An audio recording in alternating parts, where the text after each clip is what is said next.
Well, and then sa video, meron akong binalikang loan app po na matagal na po siyang existing. Pero since may nag-request po nito, no, binalikan ko po siya. Nagkaroon din naman siya ng update. This April 2026 lang. So, titingnan natin kung this time po, ma-approve na po tayo. The last time po na sinubukan ko kasi itong loan app po na ito, nireject niya ako. Which is itong si Peso Wallet Loan App. Grabe, no? Familiar na familiar kayo dito kasi alam nyo ba, napakadami na pong nakapag-try na ito, nakapag-downloads. Umabot na ng 1 million mahigit po yung mga user at ang nag-download po nito. So it means ba na okay siya utangan and okay yung pautang niya or medyo fishy pa rin siya or hindi pa rin siya mapagkakatiwalaan at loan shark pa rin siya. Aalamin po natin sa video na ito kasi nga po ni-request talaga to ng viewer ko. Sabi niya dito, Mami, pa-review naman po ng Peso Wallet app. Actually guys, no, few weeks din, sinilip ko naman siya, tinry ko naman po siya and then hindi ko na lang din siya tinuloy kasi parang hindi ko pa rin siya feel po na utangan ulit. Hindi kasi nagiging maganda po talaga yung style po talaga ni Peso Wallet. Kaya po siya nagkaroon ng revocation po noon. Na-raid po ito At ang kapatid niya po ay si Credit Cash under po kay Hyphen Lending. At nawala din po siya sa SEC website nung that time po na na-raid siya at nagka-issue siya. Last year po nangyari yon kaya ngayon naman po nagkalat na naman siya. Ang dami na naman yung ads and then accessible and available siya sa Google Play Store. At binalikan ko rin sa SEC website kung kumusta na ba po yung kanyang registration. Kung nakabalik na ba siya. And then I found out po na nandun na naman pala siya under kay Hyphen Lending. So, naka-note po doon na lifted po yung kanyang revocation order kaya po nakabalik po siya sa SEC website. Performing po siya and then licensed to operate na naman po siya. But, doesn't mean po na nakabalik siya is okay na siya. I hope okay na siya kasi nga po meron siyang issue. Sana naayos niya yon at sana naging okay siya ngayon. Kaya this time po, sisilipin natin kasi nga po ang lakas niya maka-legit and then ang dami na nakapag-try, dami na nakapag-download. Ngayon, babalikan natin yung Peso Wallet 2026 version po ngayon. So, magkakaroon ako ng application dito. Papakita ko sa inyo lahat po ng information na pwede kong ibigay based po sa kanyang loan app. But before I start, disclaimer lang po muna tayo. This video is not sponsored. I'm not a loan and financial expert. And this is just basically based on my personal experience lang po na gusto kong i-share sa inyo before trying this again, itong existing loan app. And by the way, if you are new to my channel, nagre-review po tayo ng different online loan apps or online loan services, legit man or hindi, new man or existing, sinisilip ko po yan at sinusubukan ko mismo. Nagbibigay po tayo dito ng legit tips, reviews, and recommendation and what online loan apps or loan services to avoid. Kaya kung gusto mo yung itong mga videos, you can consider subscribing at i-click mo yung bell button para lahat ng videos ko is updated na notified ka. Sabi niya dito, nagpuputang daw siya ng up to 25,000 pesos. Ganito pa rin naman siya dati. Pero ito pa ay subject for evaluation, no? As first timer, depende po yan sa eligibility po natin. Well, in-install ko po yung app. Simula na nagkaroon ng issue to, dinilit ko of course yung aking account, yung aking app po doon. So ngayon, babalikan ko siya. So, tingnan natin. Well, dito po, upon opening the app po, ang bubungad po sa atin po is the privacy policy po nila ito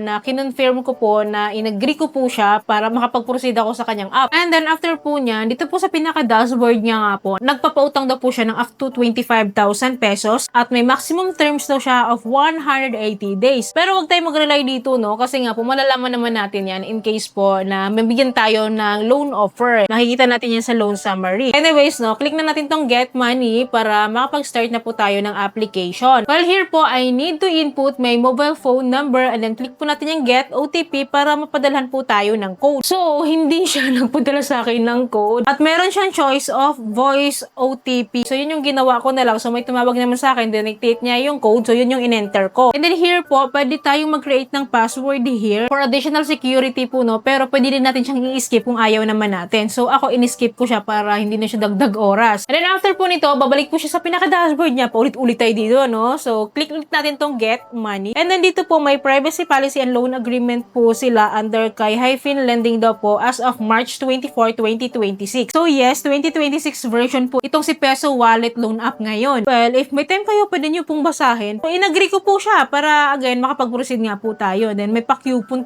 na naman siya dito, pero in-skip ko po yan. And then, dito po, mag-undergo na po tayo ng ating basic information here, including our educational level, marital status, job type, monthly income, pay period, addresses po, at yung ating email address. Under po ng job type, huwag kayong mag-alala kasi ito yung mga choices. So, grabe na familiar, student, unemployed, employee, self-employed, and others. So, pinili ko lang naman dito si unemployed kasi kahit unemployed naman po yung piliin natin, kailangan pa rin naman natin mag-provide ng income details dito. So, formality lang na kailangan po nating mag-provide. So, kailangan natin fill upan lahat ng information or basic information dito kasi para makapag-proceed po tayo. Well, after po nito, this is followed by the contacts po or the contact information or the reference contact. Dito po, 3 po yung required po nila. But we can add more kung gusto daw nating dagdagan. Pero sino ba naman may gustong mag-add ng additional reference contact, diba? Well, 3 lang yung kailangan natin pagtiyagaan and then magdadirect po siya sa ating phone book list. Well, after po nito, dito na po magaganap yung ating ID information and then ang dami pong mga IDs po na pwede nating pagpilian dito. So, pipili lang po tayo po dyan ng isa. And then, pipicturean din po natin right away yung ating ID card. Front lang naman po ng ID. And then, yung second part po, i-upload din po daw natin yung ating ID card po. Holding daw po. Parang kasama na yung selfie nito. Nahawak natin yung ating ID. And then, after po niyan, dito sa baba, lalabas po yung ID details natin. And then, makakapture niya rin pala yung ID details natin including the ID number, the date of birth, and then, yung full name natin, kailangan natin fill upan, tsaka yung gender. After po nito, of course, hindi mawawala yung withdrawal account or the withdrawal information. So, pipili po tayo either e-wallet or online bank account po. Well, alam niyo naman na kapag mga loan app, ang lagi kong pinipili is e-wallet and under kay GCash. Kaya lang, ang problema ko po dito is hindi po napapalitan yung e-wallet account number. Hindi kasi ito yung GCash account ko, so hindi siya napapalitan. So, meaning po nito, kung ano pala yung mobile phone number, papang-register natin sa Peso Wallet, dapat yun yung GCash account mo. Kung gusto mo ng e-wallet as withdrawal info. So, hindi talaga siya mapapalitan dahil kahit pipiliin ko yung GrabPay, PayMaya, hindi napapalitan yung e-wallet account number. Kaya ang pinili ko na lang si online bank. So, baka kasi ma-disbursean ako, do at least, diba, kahit paano, ako pa rin yung makaka-receive nun. Well, for you to have an idea po pala sa mga bank account po nila. So, ang dami naman pong pagpipilian dito. Well, after ko pong ma-confirm yung aking withdrawal info, dito na po pala magaganap yung ating facial recognition or facial verification. And then, after po nyan is, nagka-countdown na po siya dito. So, antay na lang po natin kung tayo po ba ay ma-disburse. So, nakalagay po dito na parang sa pilitan na kailangan ko mag-rate ng 5-star review para daw mas madaling ma-approve ako dito. So, paano naman ako mag-rate dito na wala pa naman akong experience na no? In-skip ko na lang po siya. Then, nakalagay po dito, SMS final notification na daw ako. And then, after po nyan is, the next step po is the get money or withdrawal na po. Kung mawi-withdrawhan ako. Pero, hindi ko naman nakita, no? Kung magkano talaga yung loan offer niya or loan details niya. Ganun na agad. Hindi ko alam kung auto-disburse to, kung papasok na ba siya sa aking account, ano bang meron dito. Kasi nga po, wala silang nilatag na loan summary dito. And ito na nga, nakalagay na po dito. May result na po tayo agad-agad at unfortunately, rejected po ako. So, I can reapply daw by May 23 at ipaprioritize daw nila ako po. Sana all ipaprioritize ano. Well, sa dinami-dami na nakapag-reviews, nakapag-try netong si Peso Wallet, no, as of this 2026. So, nagtingin ako dito and then, tinignan ko of course na yung mga reliable talaga na nagre-review or nagre-rate dito. And nakita ko dito guys, scam daw siya dahil very high interest rate and then nanghahalas daw po sila. So sabi niya po noon, nakapag-apply daw siya for a loan and got approved for only 1,000. He never clicked the amount to be disbursed at hindi niya kailangan kasi ang liit no. So na-surprise siya. Meron daw siyang due date sa Peso Wallet for 1K. Only 780